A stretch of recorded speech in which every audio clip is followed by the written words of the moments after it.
Alors, on termine cette édition qui est consacrée à l'empreinte environnementale, l'empreinte sociétale du numérique avec notre rendez-vous avec Vanessa Coruggi qui est juriste environnement, membre du Cercle de la Donnée. Bonjour Vanessa.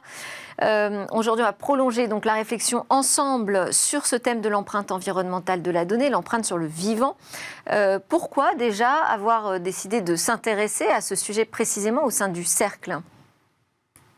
Alors, on s'y intéressait parce que quand on pense à l'empreinte environnementale du numérique, on pense principalement data center, fabrication de nos objets connectés. Il y a beaucoup d'informations sur le sujet et c'est là que se situent les principaux impacts. Donc, l'objet des questionnements ici, c'était d'aborder la question de la matérialité de la donnée elle-même et d'apporter la nuance dans ce qu'on a coutume de considérer comme étant dématérialisé dans l'information numérique. Et la dématérialisation, c'est le terme qui est utilisé pour parler de la transition du papier vers le numérique, et ça donne l'impression d'une information qui serait éthérée. Mais cette donnée, elle a absolument rien d'éthéré.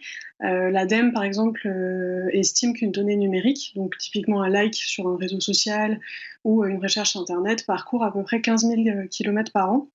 Par action, donc ce qui correspond à un tiers de la circonférence de la Terre. Or, ces kilomètres, ils sont parcourus via des infrastructures, des câbles qui sont posés au fond des océans et via des satellites qu'on envoie par fusée. Donc, l'idée, c'était d'engager une réflexion sur les impacts très concrets de la donnée numérique en amenant le sujet vers celui de l'impact sur le vivant et plus particulièrement sur la biodiversité. Donc, ces réflexions, elles rejoignent les réflexions sur les impacts sur la santé humaine, qui ont déjà été abordées, je crois, dans l'une des émissions précédentes, dans l'optique de se dire comment est-ce qu'on tend vers une sobriété qui serait plutôt choisie que subie, notamment dans le domaine du numérique. Alors justement, comment vous faites ce lien entre la donnée et la biodiversité ? Alors effectivement, c'est pas forcément très intuitif. Depuis quelques années, il y a beaucoup d'études très étayées qui sont publiées concernant l'impact environnemental du numérique, en prenant les différents aspects, l'ARCEP, l'ADEME, Green IT, Shift Project, pour en citer que quelques-uns. Mais leur approche, comme pour l'écrasante majorité des outils de mesure de l'impact environnemental, se concentre sur les émissions de gaz à effet de serre. Elle est donc très carbone-centrée. Donc le sujet n'est évidemment pas de discuter du réchauffement climatique et de ses origines actuelles, mais plutôt d'apporter un éclairage sur ce qui est à notre sens un angle mort de beaucoup d'études d'impact environnementaux, qui est celui de l'impact sur la biodiversité. Je me permets juste de rappeler en quelques mots ce que c'est que la biodiversité.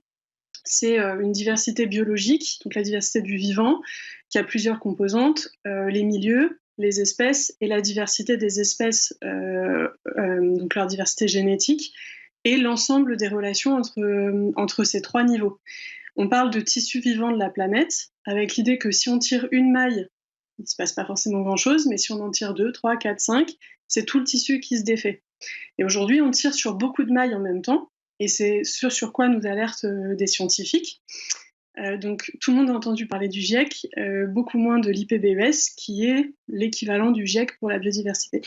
Et ensemble, ces scientifiques nous alertent sur le fait que ces deux enjeux sont à traiter ensemble. Donc l'idée de l'étude ici, c'était d'amener dans le débat la matérialité de l'empreinte écologique de la donnée sur le vivant en complément de la mesure gaz à effet de serre.